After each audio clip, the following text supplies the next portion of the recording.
अब देखिए इसमें क्या करते हैं कि हम एक्टिव वॉइस, अब पैसिव वॉइस कैसे होगा जब हम इसको यहाँ ले आएंगे, मतलब इसके जगह पे ले आएंगे। तो देखिए यहाँ पे क्या हो जाएगा, ए बुक,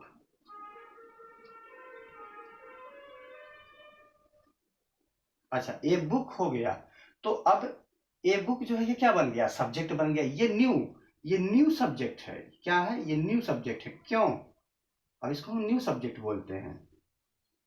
क्या बोलते हैं, न्यू सब्जेक्ट बोलते हैं।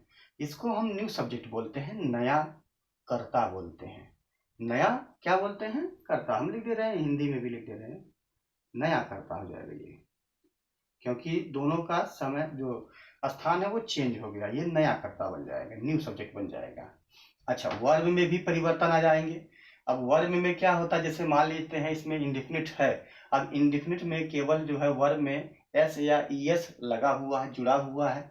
तो हम क्या करेंगे कि जो वैसे तो प्रेजेंट इंडेफिनिट की जो सहायक क्रिया होती है वो क्या होती है, डू डज होती है, लेकिन जब वो निगेटिव होता है तब डू डज का प्रयोग करेंगे। लेकिन यहाँ पे ध्यान देना पड़ेगा कि जो हमारी कॉन्टिन्यूअस की हेल्पिंग वर्ब होता है वो यहाँ पर आकर के लग जाता है, ना कि डू डज का प्रयोग नहीं करेंगे, ये विशेष ध्यान देना है।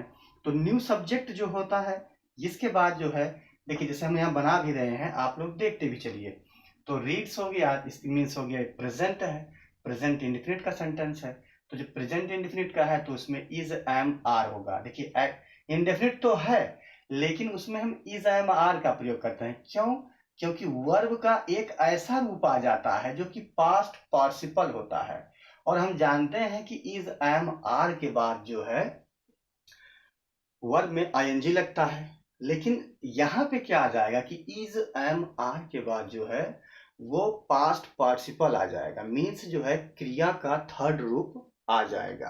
तो यहाँ पे इसको हम विशेष तरीके से देखेंगे, अच्छी तरीके से समझ रहे हैं, ठीक है। तो अब क्या करेंगे कि हम इज का प्रयोग करें, क्योंकि ए बुक जो है अब नए कर्ता के अनुसार जो है हमको इज एम आर में से किसी का प्रयोग करना पड़ेगा, इज एम आर का किसी का प्रयोग करना पड़ेगा। तो हम क्या कर सकते हैं, देख रहे हैं, ठीक है। तो यहाँ पर हम ये समझाते हैं आपको। अब क्रिया का हम क्या करेंगे, रीड्स है तो हम इज का प्रयोग कर देंगे, ए बुक इज। अब क्रिया का थर्ड फॉर्म आएगा, जो वर्ब है उसका थर्ड फॉर्म रीड है तो रेड हो जाएगा, is read, is read by Ram. अब यहाँ पे हम समझेंगे इस सेंटेंस को, a book is read by Ram, ठीक है। तो ये आपका हो जाएगा पैसिव वॉइस। अब समझिए इसको हम एक बार फिर से आपको रिवाइज करवा देते हैं, फिर बाद में इसको जो है रिवाइज नहीं हो पाएगा, ठीक। ये हो गया, a book is read by Ram. अब रीड जो हम जानते हैं कि जो भी रूप होते हैं उसके थर्ड तक वो क्या होते हैं, एक जैसे होते हैं। सर रीड रेड रेड, लेकिन स्पेलिंग क्या होता है, एक ही जैसे होते हैं। तो यहाँ पे इज के बाद क्या है, ये रेड है, रीड नहीं है, रेड है यहाँ पर। तो ये ध्यान देना होगा, a book is read by Ram. अब देखिए नया कर्ता के अनुसार, नया कर्ता क्या है, ये नंबर में भी एक है, और कौन सा नंबर है, ये सिंगुलर नंबर है। तो हम इसका भी ध्यान देंगे। अगर ये कहीं बुक्स होता, जैसे मान लीजिए ए बुक्स या बुक्स हो जाता, राम रीड्स द बुक्स या बुक्स, तो बुक्स जो होता तो हम यहाँ पर आर का ही प्रयोग करते हैं, क्योंकि ये जो होता आपका वो बहुवचन का कर्ता बन जाता। तो इस प्रकार से हम समझेंगे कि एक्टिव से पैसिव में कैसे हम चेंज करते हैं। और ये विशेष ध्यान देना कि जो हमारा क्रिया होगा वो हमेशा जो है किस में आएगा, थर्ड फॉर्म में आएगा। अगर थर्ड फॉर्म में नहीं आएगा तो पैसिव वॉइस नहीं माना जाता है, वो पैसिव वॉइस में नहीं होता। यही देखिए, यही ध्यान देना होता है कि इज के बाद जब हमें थर्ड फॉर्म मिल जाता है तो हम इसको पहचान सकते हैं कि ये आपका क्या है, पैसिव वॉइस है। यही मेन कारण होता है पहचानने का, यही एक सिंबल होता है कि जब हम जानते हैं कि इज एम आर या जो भी आपके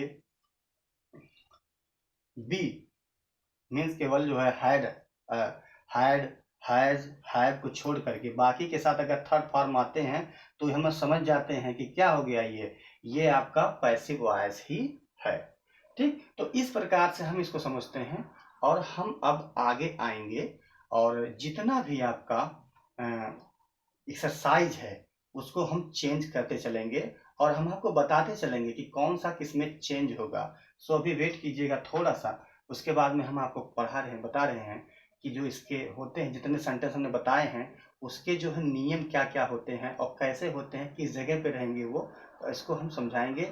और ट्रांसलेशन का भी जो है कुछ आपको ये समझाते चलेंगे कि ट्रांसलेशन भी आपका करीब करीब जो है वो भी एक स्ट्रॉन्ग जो है कंडीशन में आ जाए, क्योंकि जब तक आपको ट्रांसलेशन नहीं आएंगे, इंटरचेंज नहीं कर पाएंगे, तब तक आप जो है बदल नहीं पाएंगे पैसिव वॉइस में, क्योंकि ये सहायक क्रिया का जो पता होना चाहिए आपको। जो क्रिया है वो थर्ड फॉर्म में जाएगा तो उसकी स्पेलिंग क्या होगी, इस तरीके से हम अच्छी तरीके से समझते हैं। सो अभी आपसे हम मिलते हैं।